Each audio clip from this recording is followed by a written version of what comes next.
Hello အားလုံးမင်္ဂလာပါဒီနေ့ဗီဒီယိုလေးမှာတော့ကျွန်တော် YouTube ဗီဒီယိုမှာကျွန်တော်တို့ end screen လေးထည့်တဲ့နည်းလမ်းလေးကိုမျှဝေပေးသွားမှာဖြစ်ပါတယ်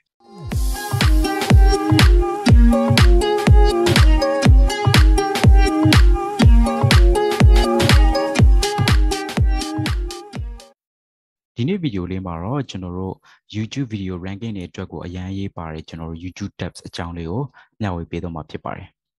ပထမဆုံးအနေနဲ့ကျွန်တော် YouTube tabs အကြောင်းလေးကိုနည်းနည်းရှင်းပြချင်ပါတယ်YouTube tabs ကကျွန်တော်တို့တနည်းအားဖြင့် keywords တွေကိုပြောတာပါပဲ keyword ဆိုတာကျွန်တော်တို့တင်လိုက်တဲ့ video content တွေနဲ့ relevant ဖြစ်တဲ့စကားလုံးတွေပေါ့နော်ဒီစကားလုံးတွေကိုကျွန်တော်တို့ YouTube ထဲမှာသူက text section လေးတစ်ခုလုပ်ပေးထားတယ်အဲ့ဒီထဲမှာကျွန်တော်တို့ကထည့်ပေးတာပါဥပမာတစ်ခါလေကြာရင်ကျွန်တော်တို့ကကျွန်တော် video တွေတင်လိုက်တယ်ပေါ့နော်တင်လိုက်တဲ့ video တွေမှာကျွန်တော်တို့ title ရေးလိုက်တာတော့ကျွန်တော် description ရေးလိုက်တာတော့အဲ့မှာကျွန်တော်တို့ကကိုယ့် content နဲ့ relevant နည်းနည်းမဖြစ်သွားတာမျိုးရှိမယ် grammatical မကျတာမျိုးရှိမယ်ပြီးရင်တစ်ခါကျကျွန်တော်တခြား YouTube ကနေနားလေဖို့နည်းနည်းခက်ခဲတဲ့ဒီဘာသာစကားနဲ့သူမ font နဲ့ကျွန်တော်ရေးလိုက်မိရရှိမယ်ပေါ့နော် spelling မှားနေရရှိမယ်ဒီလိုမျိုး error တွေကိုရှောင်ကြဖို့အတွက်အဲ့လိုမျိုးကျွန်တော်ရေးလိုက်မိရဆိုရင် YouTube အနေနဲ့ကျွန်တော်ရဲ့ content နဲ့ဒီ content ကိုရှာလို့ဒီ audience ကိုကျွန်တော်တို့ချိတ်ပေးဖို့အတွက်အခက်အခဲဖြစ်တယ်။ဘာကြောင့်လဲဆိုရင် YouTube အနေနဲ့ကျွန်တော်တို့ရဲ့ content ကဘာကြောင့်ရလဲဆိုတာကိုသူ့အနေနဲ့နည်းနည်းလေးဒီ misunderstand ဖြစ်သွားတယ်ပေါ့နော်။နည်းနည်းရှုပ်ထွေးသွားတဲ့အနေအထားဖြစ်သွားတယ်။အဲ့လိုမျိုးအနေအထားမျိုးက YouTube ကဒီပို့ပြီးတော့ဒီရှောင်ရှားပေးနိုင်ဖို့ပို့ပြီးအဆင်ပြေနိုင်ဖို့အတွက်ကိုကျွန်တော်တို့ text ဆိုတဲ့ section လေးကိုလုပ်ပေးထားတာဖြစ်ပါတယ်။အဲ့တော့ကျွန်တော်တို့ကဒီ text ဆိုတဲ့နေရာလေးမှာကျွန်တော်တို့ကဒီ text လေးတွေကိုဖြည့်လိုက်ပြီဆိုရင်ကျွန်တော် YouTube ကိုကျွန်တော်ကဒီ video လေးဟာ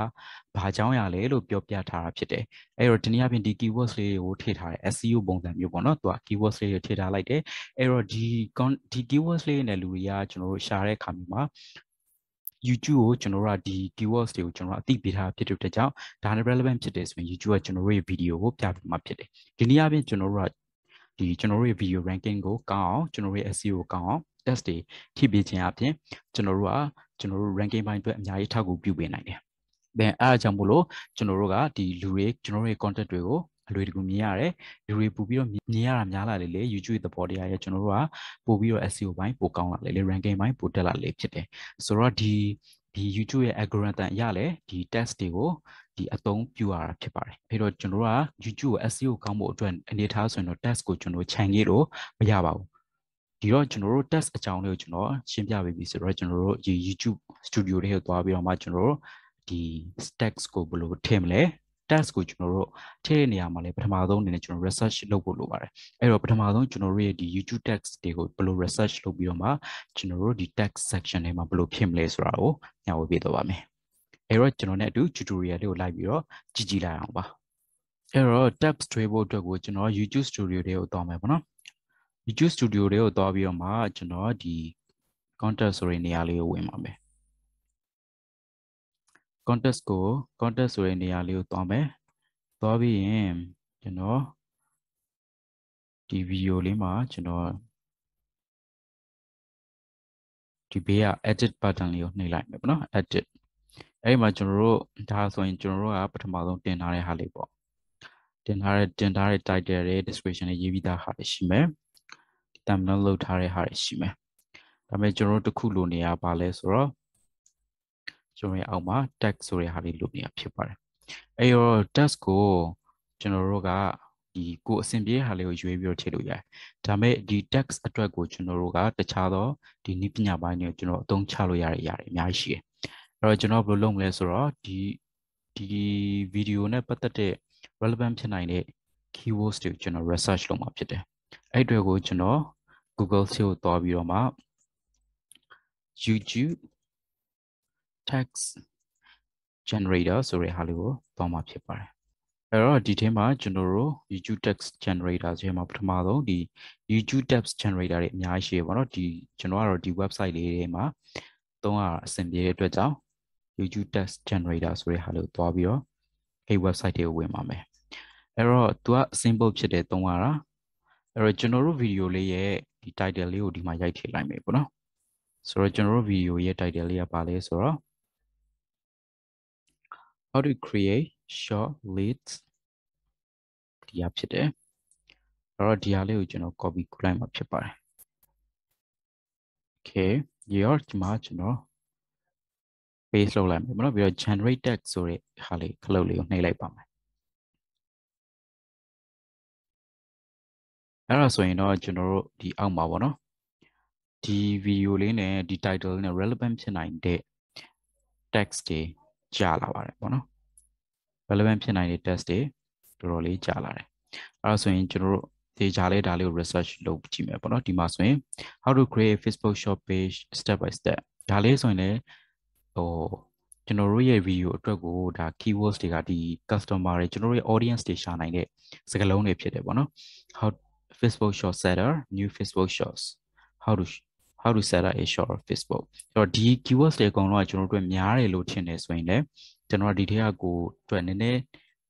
လူရှာနေနိုင်တဲ့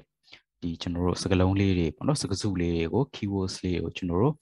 change နိုင်ပါတယ်ဒီလိုမျိုးစကားလုံးတွေကြတော့ကျွန်တော်တို့ရှာတာများနိုင်မယ်ဒါဆို long tail keywords လို့ခေါ်တယ်ပေါ့နော်နည်းနည်း share တဲ့အတွက်ကြောင့်ဒီ competitive နည်းနည်းနေမယ်ပြနော် less competitive ဖြစ်မယ်အဲ့တော့ဒီထဲမှာဆိုရင်ကျွန်တော်ဒါလည်းအကုန်လုံးကိုကျွန်တော် copy လုပ်လိုက်ပါမယ် copy to clipboard လုပ်လိုက်မယ်ပြီးရင်တော့ကျွန်တော်အောက်ကိုသွားမယ်ခုနကကျွန်တော် text ထည့်တဲ့နေရာလေးကိုသွားပါမယ်အဲ့တော့ text ထည့်တဲ့နေရာလေးမှာကျွန်တော်တို့ add text ဆိုတာလေးနေရာမှာ copy လုပ်လိုက်ပါမယ်copy လုပ်လိုက်ပါမယ် copy လုပ်ပြီးပါဆိုတာနဲ့ကျွန်တော်တို့ save ကိုနှိပ်လိုက်မယ် okay အဲ့ဆိုရင်ကျွန်တော်တို့ရဲ့ video လေးမှာဒီ tab လေးကိုကျွန်တော်တို့ save ဖြစ်သွားပြီပေါ့နော်ဆိုတော့ကျွန်တော်တို့ရဲ့ video ကဒီကျွန်တော်တို့ခုနကပြောတဲ့ဒီ keywords တွေနဲ့ရှာတဲ့လူတွေကိုကျွန်တော်တို့ဒီတစ်ဖက်တစ်လမ်းကနေပြီးတော့ဒီပြပေးအောင်ကျွန်တော်တို့အတွက် ranking ပိုင်းကိုဒီ